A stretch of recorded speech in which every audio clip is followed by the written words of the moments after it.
Good morning, and welcome to our continuing series, Questions and Answers for a World in Crisis.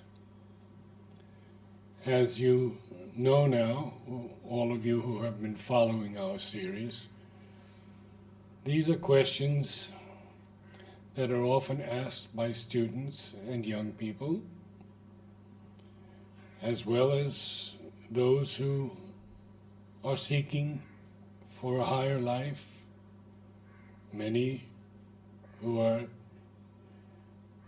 aspiring for realization, inner progress, and many who are following the path of the integral yoga.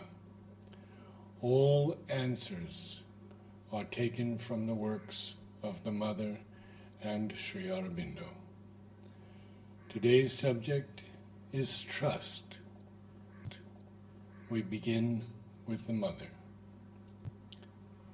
The most important condition is trust, a childlike trust, the candid feeling that knows that needed things will come, that there is no question about it. When the child has need of anything, he is certain that it is coming. This kind of simple trust or reliance is the most important condition. The divine grace is always with you, and by your trust, you allow its action to be effective. It is in proportion to our trust in the divine that the divine grace can act for us and help. Our trust in the divine must not depend upon outward circumstances. Very few are those who can stand firm on the rock of their faith and trust in the divine. It is absurd to ask for help and yet to have no trust. On the contrary, with confidence, everything becomes so easy. With trust in the divine's grace, all obstacles can be surmounted. When we trust in the divine's grace, we get an unfailing courage, have full trust in the divine's grace, and the divine's grace will help you in all ways. Like the child who does not reason and has no care, trust thyself to the divine, that his will may be done. Whatever happens, we must remain quiet and trust the divine's grace. Nothing can be compared to the peace that comes from a total trust in the grace. Have an absolute trust in the grace. Set aside your little personality and allow the grace to act. It will make you do what is needed, and everything will be all right. For one who has total trust in the divine, in his wisdom and mercy, there are no more problems. The triumph of the divine is certain. If we keep the true trust, we shall never take the wrong path. It is only by remaining perfectly peaceful and calm, with an unshakable confidence and faith in the divine grace, that you will allow circumstances to be as good as they can be. The very best happens always to those who have put their entire trust in the divine and in the divine alone. It is not altogether like that. The divine consciousness works always, everywhere, and in the same way. The divine grace is active everywhere and in all circumstances in the same way, and so on. But according to your personal attitude, you create within yourself the conditions for receiving what is done or not receiving it. And trust, indeed, trust in the truth, trust in the grace, trust in the divine knowledge. This puts you in that state of receptivity in which you can receive these things. Whilst if you have no trust, you may still try to receive something. There are people, for instance, who fling a sort of challenge. They throw a challenge at the divine and tell him, here's the situation such as it is. I am in these conditions, which seem to me at least inextricable. It is impossible to get out of them. But if the divine pulls me out of the difficulty, I shall put my trust in him. There are many people. They do not formulate it like this, but many feel and think in this way. Well, this is the worst of all possible conditions. Generally, it puts you into a complete hole, and it is exactly the state most opposed to trustfulness. And besides, it is quite a vulgar bargaining. If you do this for me, I shall have faith that you exist. I am going to try and see if you really exist and whether you are what they say. Do this, and we are going to see clearly. If you succeed, then I shall trust you.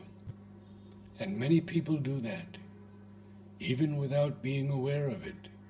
Any number of men say, how can I have trust in the divine? I have such a lamentable and unhappy life.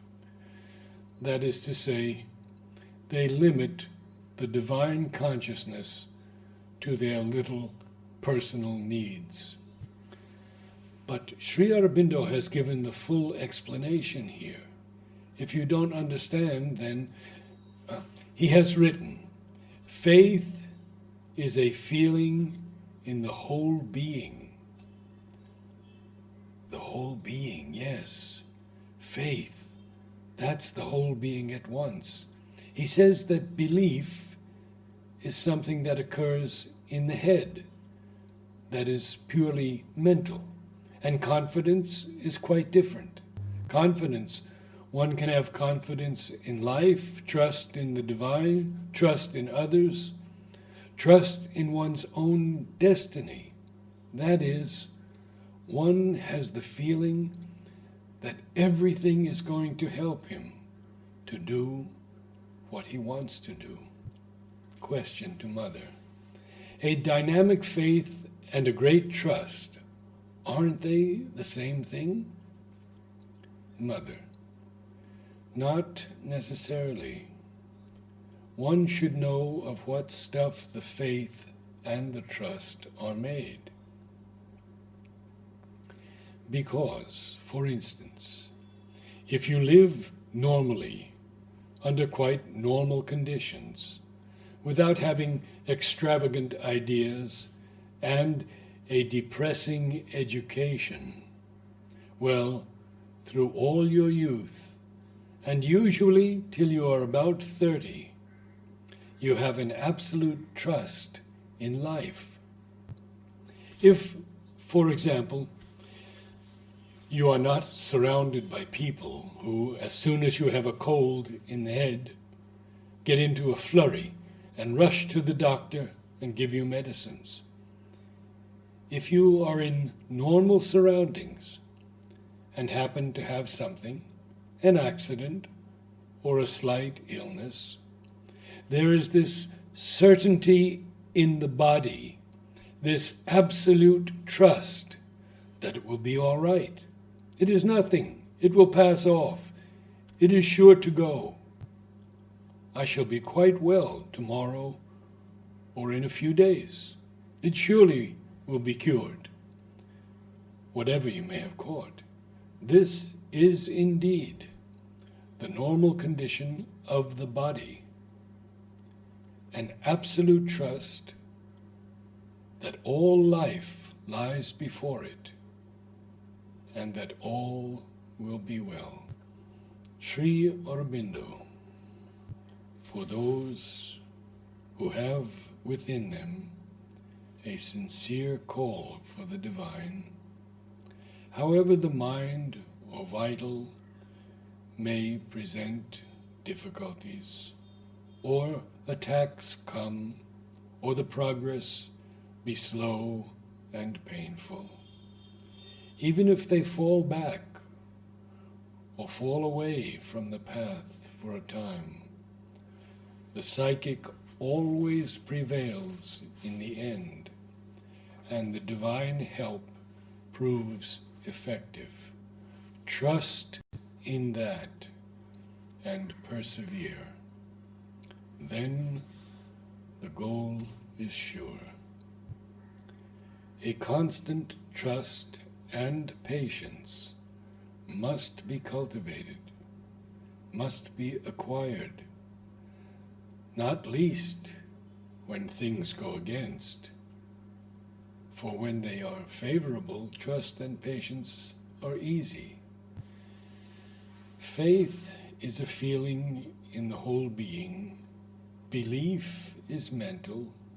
Confidence means trust in a person or in the divine, or a feeling of surety about the results of one's seeking or endeavor. It is the true attitude to leave all to the Mother and trust entirely in her, and let her lead you on the path to the goal. It is not by his own strength or good qualities that anyone can attain the divine change. There are only two things that matter: the Mother's force at work and the Sadhak's will to open to it and trust in her working. Keep your will and your trust, and care nothing for the rest. They are only difficulties that all meet in their sadhana. A reply to someone: surely this jealousy must go, and no trace of it remain. Do not doubt that the Mother's love is and will be always with you.